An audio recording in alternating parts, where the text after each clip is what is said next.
التحیات للہ والصلوات والطیبات قولی فعلی بدنی مالی جانی باتیں کس کے لیے؟ بولو تو سے کس کے لیے؟ اللہ کے لیے۔ اس کا مطلب نمازوں میں اللہ کو دینے آتے ہو۔ فجر کی نماز میں نمازی دینے آیا، ظہر عصر مغربی شام میں اللہ کو دینے آیا۔ سبحان اللہ سبحان اللہ۔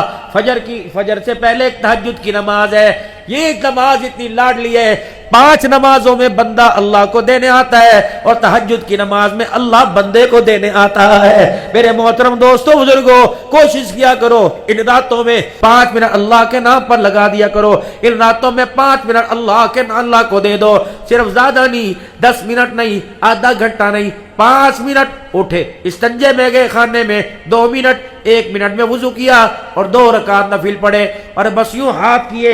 میرے عزیزوں بتاؤں تمہیں اللہ سے مانگنے کا انداز، جب اللہ سے مانگنا ہو اپنی ٹھوڑی کو یوں کر کے سینے پہ لگاؤ، تمہارے بال یہاں ٹکرائے، تمہاری آنکھیں ندامت سے ٹپک رہی ہو اور اس کے اندر شرمندگی کے آنسو ظاہر ہو رہے ہو، اور ہاتھوں کو یوں جھکا کر، سر کو جھکا کر، اپنی پگڑی، اپنی ایم پی اے، اپنا ایم این اے، میرے عزیزوں اپنا مال دولت ایک پاس سے رکھ کر یوں کھڑے ہو جایا کرو جیسے بیت اللہ میں اللہ کا محمد کھڑا تھا۔ فرمایا اللہ میں احرام کی چادریں، اللہ دو بدر والا جوتا پہن کر اللہ تیرے گھر کے دروازے پہ آ گیا، اللہ ساری دنیا میرے دروازے پہ آتی ہے، سارے نبیوں کا سردار تیرے دروازے پہ فقیر بن کے کھڑا ہے۔ او لوگو، کمبو کہلواؤ تمہاری مرضی، سید کہلواؤ تمہاری مرضی، قریشی کہلواؤ تمہاری مرضی، بلکوان پٹھان کہلواؤ تمہاری مرضی، لیکن ایک لقب اللہ نے دیا۔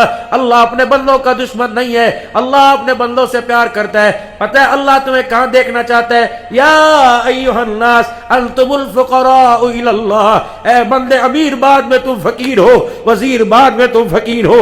میرے دربار میں امیری نہ لانا، میرے دربار میں پیسہ نہ لانا، میرے دربار میں جب بھی آنا تو فقیر بن کے آنا۔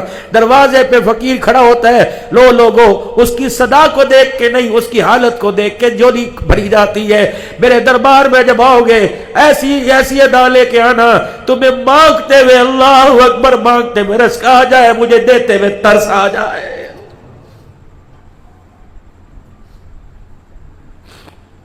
بھلا یہ بھی کوئی بات ہے؟ اللہ سے مانگتے نہیں اور مانگنے والوں پہ فتوے ہے۔